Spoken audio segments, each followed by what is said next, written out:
hanging out with Trent McDuffie. My first time to St. Joe's. I believe the first time I'm interviewing you, at least in person. This is so exciting. I feel like I'm a little piece of history as action as you guys take your next chapter. The fun fact about you is that you're 24 years old, yet you're the most tenured guy when it comes to the secondary.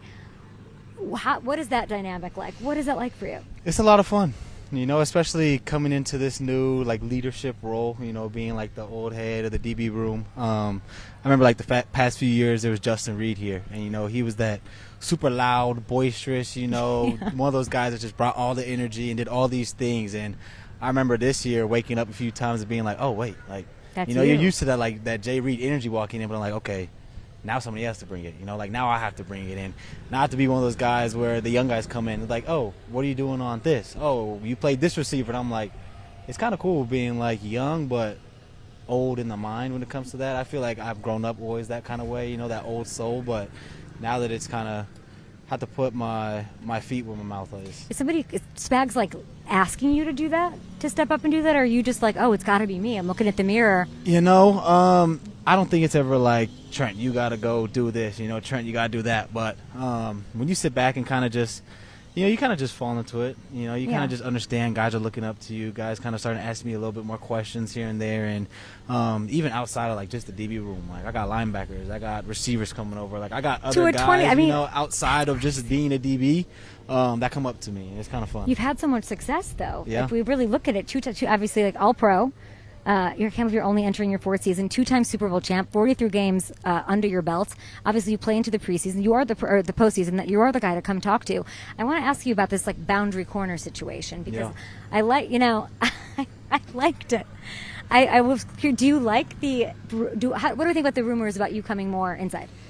The first time I actually had those rumors was in the NFL. So I never grew up playing inside. I never played nickel. That was never something that I was used to, comfortable with. And I remember coming here, Spags was like, yo, we're going to try you out in there. And I remember being so nervous the first time, oh, God, I don't know what I'm doing in here. I don't even know, how to play this position. And over the course of the past 2 years, getting comfortable with it. And now, sitting here, and I know one of our good DBs, Christian Roland-Wallace, the other day came up to me in practice hey, bro, I was watching your highlights, at the nickel spot. And I was like, highlights? We're doing that now? I have highlights on YouTube of me, inside. That to me is the craziest thing ever because, it's something new to me, so it's fun. I'm looking at the numbers from last year. You were a wide cornerback on 82.6% of snaps last year. Yeah. Your previous high was 66.8% as a rookie. Where do you feel most comfortable right now? I would say outside. Yeah. I grew up playing outside, know how to play outside. I watched all my tape growing up about outside, and the best thing I do like about being outside is going against the number one receiver. You want to play football going against the best of the best, and Spags gives me that responsibility 9 times out of 10 during the game. And so when I get that, I feel like I'm more useful to the team. I feel like I'm approaching the game in a different mindset compared to just playing one side where, you may get targeted 1 or 2 times. I like coming into a game where it's okay, we got to really work today. Corners are wired different because you have to really be able to be resilient in a way that I think other positions don't. I'm trying to get the motivation of what happened last year for you specifically, not for the team or what's being told to you. Do you use that? How do you use that?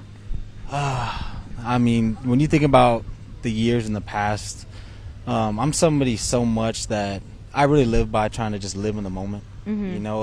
Taking each day by day, practice by practice, and not really dwell too much on the past. I feel like the biggest fuel I get is when I turn the film on.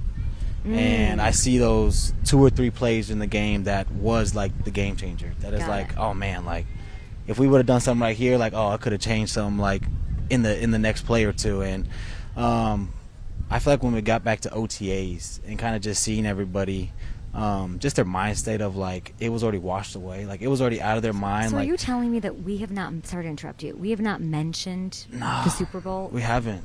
At once during camp. No, I haven't mentioned it. It just is in the trash. Deleted. It's in the trash.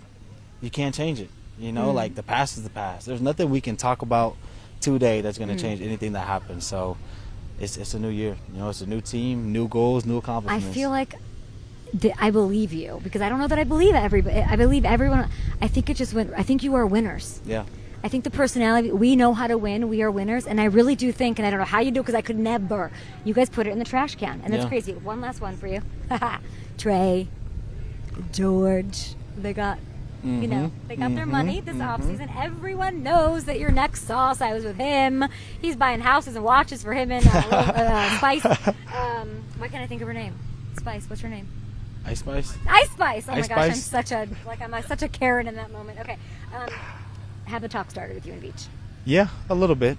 I know when it really comes to this contract stuff and everybody else has these questions, like where your head's at and stuff, but I truly feel like my agent, our relationship has grown so much over this past 3 years, and like that is one of my favorite human beings on the planet Earth. Like I feel like I have the best agent ever, and he keeps me up to date. Like if they talk at 6 a.m., I'm getting a call at 6:01 a.m. telling me about everything they talk about, and because of that, I feel like I've just truly allowed to focus on ball and like focus on St. Joe's, focus on football, and honestly not even worry about the contract. Like if I get paid, I get paid. I know it's coming, and right now I don't really want to worry about it. Like I want to really just focus on doing what I can for this team and letting all that contract, all that money stuff be handled by the person I pay, which is my agent. It sounds like the talks are going in the right direction when you're getting those calls at 6:01, which I love. Yeah, you know, things are looking good out here in KC. I love that. One last one for you. I just want the one-word answer.